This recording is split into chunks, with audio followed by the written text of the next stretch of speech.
नमस्कार, मैं डॉक्टर अमिताभ बैनर्जी, यूएचओ का चेयरपर्सन। क्यूवाई हमारे मीडिया पार्टनर है। आज हमारा न्यूज़लेटर का दिन है, 17 अक्टूबर 2025 शुक्रवार। तो आज के 3 मुख्य समाचार है। हमारा पहला समाचार है, साउथ कोरिया से फिर से एक फाइंडिंग्स आए हैं। साउथ कोरिया एक ऐसा कंट्री है जो कि काफ़ी लार्ज स्केल स्टडीज़ कर रहे हैं, जिन्होंने टीका लिया था और जिन्होंने टीका नहीं लिया था। पिछले हफ्ते हमने बताया था कि 8 मिलियन केसेज़ उन्होंने फ़ॉलो किया, 8 मिलियन लोग उनमें पाए गए थे कि 1 साल बाद कैंसर के रेट बढ़ रहे हैं, कोविड टीका जिन्होंने लिया था। इस बार फिर से एक रिपोर्ट आया है साउथ कोरिया से, जहाँ पे पाए हैं कि गंजापन का ये बढ़ गया है जिन्होंने टीका लिया था उनमें। तो पहला ये है हमारा। दूसरा हमारा समाचार है कि अभी स्मोकिंग के और भी दुष्प्रभाव पता चल रहे हैं। अभी तक हमको लगता था कि फेफड़ों की बीमारी होती है, हार्ट की बीमारी होती है।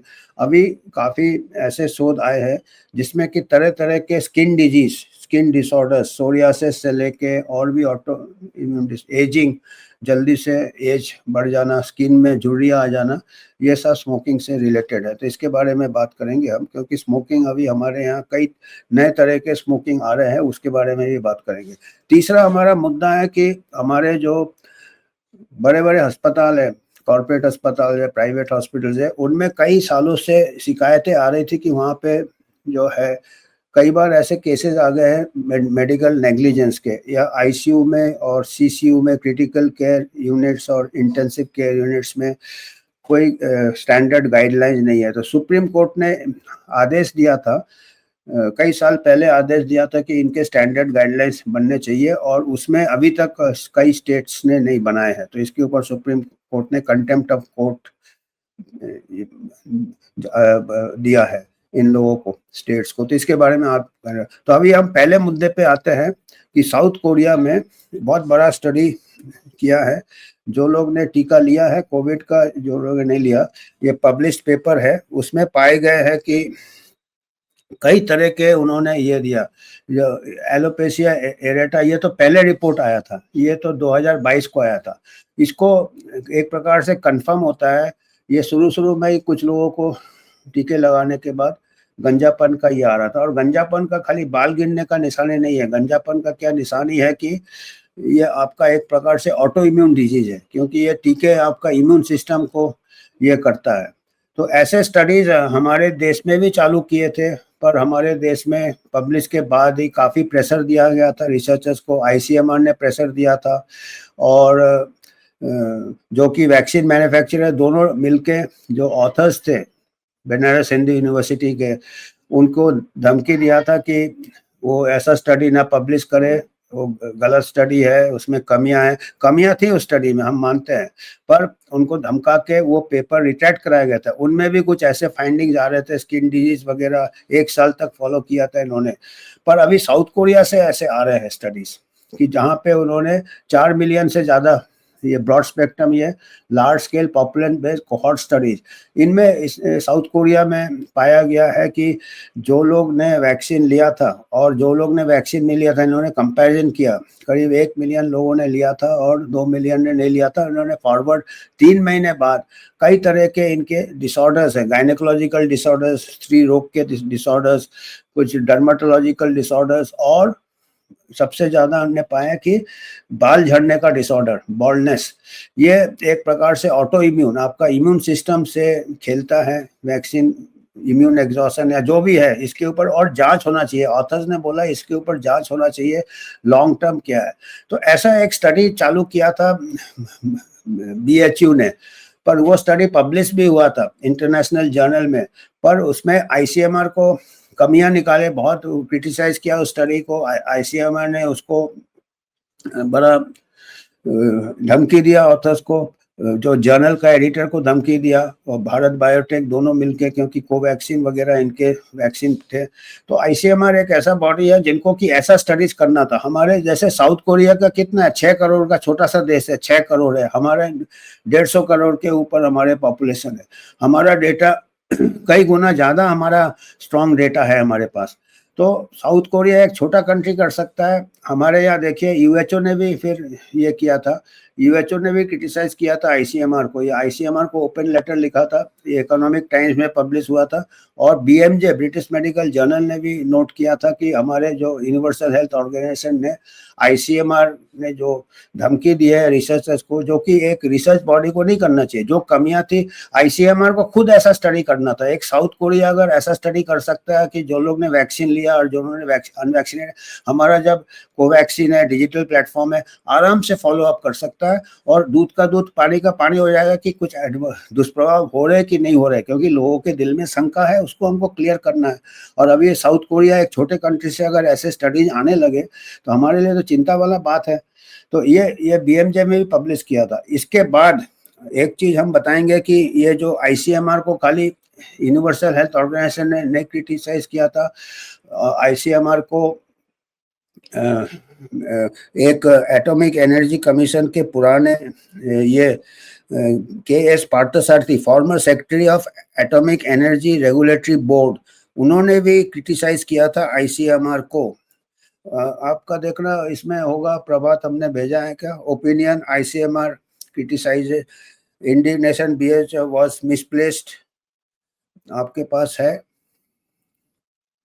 हाँ हाँ, ये इन्होंने दिया है, ये पार्थसारथी ने लिखा है। ये जो ओपिनियन देख रहे हैं ना, ICMR indignation at BHU study on Covaxin was misplaced, ये किसने लिखा है? इन्होंने काफी आलोचना किया था आईसीएमआर का। हमारे बहुत लीडिंग साइंटिस्ट है जो के पार्थसारथी, जो एटॉमिक एनर्जी कमीशन के सेक्रेटरी थे, ये जो है ये ऑथर के एस पार्थसारथी ने भी क्रिटिसाइज किया था, farmer secretary of atomic energy regulatory body, उन्होंने भी आईसीएमआर को क्रिटिसाइज किया था कि ऐसा अगर कोई रिसर्च करता है वैक्सीन के दुष्प्रभाव में तो ऐसे करके साइंटिफिक बॉडी होके ऐसे उसको डिस्करेज नहीं करना चाहिए। उसमें जो कमियां हैं, ऑथर्स ने खुद कबूल किया थे कमियां हैं, आखिरी में इतना दबाव डाला कि पेपर को रिट्रैक्ट करना पड़ा। तो ये हमने रिकॉर्ड में दिया है, हमने भी क्रिटिसाइज किया था, के एस पार्थसारथी ने भी क्रिटिसाइज किया था। और ये तो हमको अभी भी हम कर सकते हैं, हम यही रिकमेंड करेंगे, ऐसा स्टडी हम अभी कर सकते हैं जो कि साउथ कोरिया से आ रहे हैं। हमारे पास साउथ कोरिया से भी ज़्यादा डेटा है हमारे पास, अगर सही तरीके से करें तो ये हमारा भी ऑन रिकॉर्ड है। हमने भी देखिए, बनारस हिंदू यूनिवर्सिटी कंट्री का लीडिंग है, और इसके साइड इफेक्ट्स का हमको, जब एक्सपेरिमेंटल यूज वैक्सीन है तो उसका हमको मालूम होना चाहिए कि दुष्प्रभाव हो रहे हैं कि नहीं हो रहे हैं। नहीं हो रहे तो बहुत अच्छी बात है, पर वो डेटा तो बताओ हमको। अभी साउथ कोरिया से तो हमको कंसर्निंग डेटा आ रहा है, हालांकि वो फाइनल नहीं है, पर हमको पूरे कई कंट्रीज को, अभी कोई कंट्री नहीं, खाली छोटे छोटे कंट्री कर रहे हैं साउथ कोरिया। ये दूसरा पेपर आया साउथ कोरिया से। तो ये हमारा पहला मुद्दा था। दूसरा मुद्दा है कि स्मोकिंग के दुष्प्रभाव आ रहे हैं। ये देखिए, dermatological manifestation smoking, oxidative stress होता है, जो निकोटिन होता है उससे क्या होता है, हमारा एजिंग जल्दी हो जाता है और हमारा ऑक्सीडेटिव स्ट्रेस ज़्यादा होता है। तो इसमें स्किन ऑटो इम्यून डिसऑर्डर्स कई होते हैं स्मोकिंग से, जो कि क्रॉनिक डिजीज होते हैं, जो अभी और ऐसे शोध आ रहे हैं जिसमें आपका स्किन डिजीजेस दिया है, सोरियासिस दिया है, एक्जिमा दिया है, और भी कई स्किन के कंडीशंस हैं जो कि स्मोकिंग से रिलेटेड है। और स्किन में एजिंग जल्दी हो जाता है, स्किन में एजिंग बहुत जल्दी हो जाता है। और हमारे एक और चिंता है कि अभी हमारे यहाँ स्मोकिंग के ऊपर पब्लिक प्लेस में बाधा दिया हुआ है, बैन किया हुआ है। और हमारा दूसरे इंडिया में जो रिपोर्ट है, ग्लोबल एडल्ट टोबैको सर्वे में जो रिपोर्ट पाया है, तो करीब 30% लोग तंबाकू का इस्तेमाल करते हैं, या तो स्मोकिंग करते हैं या फिर तंबाकू चबाते हैं। तो हम जानकारी देना चाहेंगे कि इसमें खाली कैंसर और ये के अलावा क्रॉनिक स्किन डिजीज के भी चांसेस बढ़ जाते हैं। और एक और आ रहा है हमारे देश में कि बड़े बड़े कई कंट्रीज में आ रहे हैं वेपिंग मतलब वो अभी नए प्रकार का ये होता है जो निकोटिन को लिक्विड फॉर्म में उसका भाप ये करना, वो भी इंडिया ने बैन किया हुआ है, पर फिर ब्लैक मार्केट में चल रहा है। तो हमको ये डालना था कि ये भी एक स्मोकिंग का टोबैको यूज, ये भी मिसयूज या यूज बढ़ रहा है हमारे देश में यंग पीपल में। तो टोबैको के हैजर्ड्स काफ़ी हैं और major cause of ill health है। तो ये हम चाहते हैं कि ये इम्पोर्टेंट इस पे और स्ट्रॉन्ग लेजिस्लेशन होना चाहिए। आखिरी समाचार हमारा है कि सुप्रीम कोर्ट ने कई कंटेम्प्ट ऑफ कोर्ट दिया है कई स्टेट्स को। Supreme Court pulls of states for defying orders on ICU CCU guidelines. Contempt 9 से इशू किया है और अभी उनके सब स्टेट के इनको एफिडेविट मांगा है नवंबर में, शायद 14 नवंबर में। तो 28 states and union territories have been hauled up by Supreme Court for the negligence to comply with court's directive to formulate national guidelines, national standard guidelines बनाने बोले थे for intensive care unit and critical care unit. The court has given the deadline, उन्होंने 20 नवंबर दिया है अभी कि 20 नवंबर तक दो, क्योंकि पहले कई डेडलाइंस ऐसे चले गए थे और जितने स्टेट्स है उन्होंने गाइडलाइन पेश नहीं किए थे। कोर्ट ने क्या हुआ, कई ऐसे पेटिशंस हुए, लिटिगेशन हुए। एक कोई 2019 को किसी का रिलेटिव का डेथ हो गया था कोई आईसीयू में, उसने पेटिशन दिया था कोर्ट में, सुप्रीम कोर्ट ने उसका कॉग्निजेंस लिया था। और नेग्लिजेंस या इंटेंसिव केयर यूनिट्स का जितने भी प्राइवेट हॉस्पिटल्स है all over the country, corporate hospital, उनके स्टैंडर्ड गाइडलाइंस नहीं है, पता चला।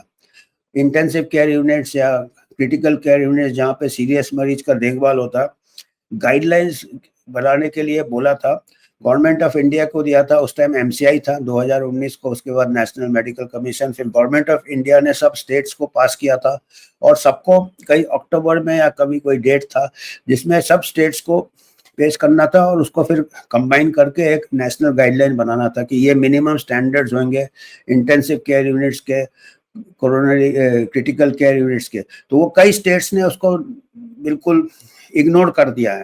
तो काफ़ी सीरियस ये लिया है सुप्रीम कोर्ट ने और उसने disappointed on this defiance. Court ने क्या बोला है कि वी आर मोर पेन्ड, बोलता हमको दुख ज़्यादा होता है,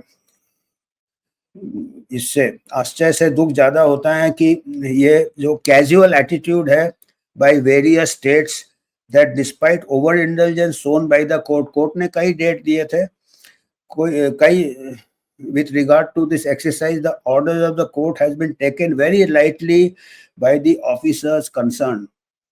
तो कोर्ट ने बड़ा दुख किया, अपना दर्द बताया है सुप्रीम कोर्ट ने कि हमने इतने बार ऑर्डर पास किए, अभी उन्होंने 5 अक्टूबर तक देना था, नहीं दिया है। अभी फ्रेश डेट दिया है कि एफिडेविट मांगा है नवंबर तक, 15 नवंबर या 14 नवंबर तक मांगा है। तो ये प्रॉब्लम है कि हमारे जो इससे क्या आता है सामने, इससे आता है कि हमारे most of the hospitals are in very bad state. Private hospitals का कोई अकाउंटेबिलिटी नहीं है। कोर्ट ने मांगा था सभी स्टेट से प्राइवेट एक नेशनल गाइडलाइन, सब स्टेट से, स्टेट का कोई जो स्टेट गवर्नमेंट्स है इसके पता चलता है कि उनको कोई इंटरेस्ट नहीं है कि अपने स्टेट में जो प्राइवेट हॉस्पिटल्स हैं उनको रेगुलेट करे, कोई इंटरेस्ट नहीं है। तो इसी से पता चलता है कि, और एक तो प्राइवेट हॉस्पिटल जो कि पैसा दे के लोग जा रहे हैं, इंश्योरेंस कवर है, उनका अगर ये हाल है, बाकी हम तो ये भी चाहेंगे कि सुप्रीम कोर्ट को हमारे पब्लिक हॉस्पिटल्स का भी ऊपर मांगना चाहिए स्टैंडर्ड गाइडलाइंस या केयर। या अभी आप जो कंप्ट्रोलर ऑडिटर जनरल का रिपोर्ट है कि वैकेंसीज बहुत है जो फिल नहीं हुए हैं, डॉक्टर्स है तो इक्विपमेंट नहीं है, इक्विपमेंट है तो डॉक्टर्स नहीं है, और पेशेंट लोड बहुत ज़्यादा है।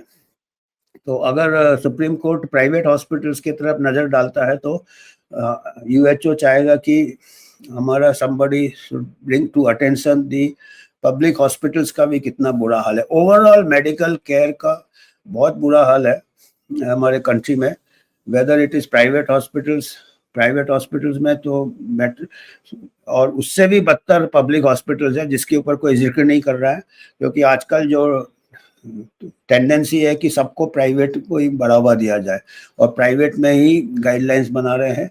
व्हाट अबाउट पब्लिक हॉस्पिटल्स, तो इस पे भी नज़र डालना चाहिए। तो आज हमारे न्यूज़लेटर में इतना ही था, धन्यवाद। आप लोगों को अगर कुछ कंट्रीब्यूशन करना है तो आप स्कैन करके कर सकते हैं। हमारा एक वॉचडॉग है, हम इंडिपेंडेंट एक हेल्थ ऑर्गेनाइजेशन है जो कि कोई फार्मा से कोई स्पॉन्सरशिप नहीं लेते, ना ही कोई पॉलिटिकल एफिलिएशन है। हम इंडिपेंडेंट रिपोर्टिंग करते हैं और आपके मदद से हम इंडिपेंडेंट रहना चाहते हैं। धन्यवाद।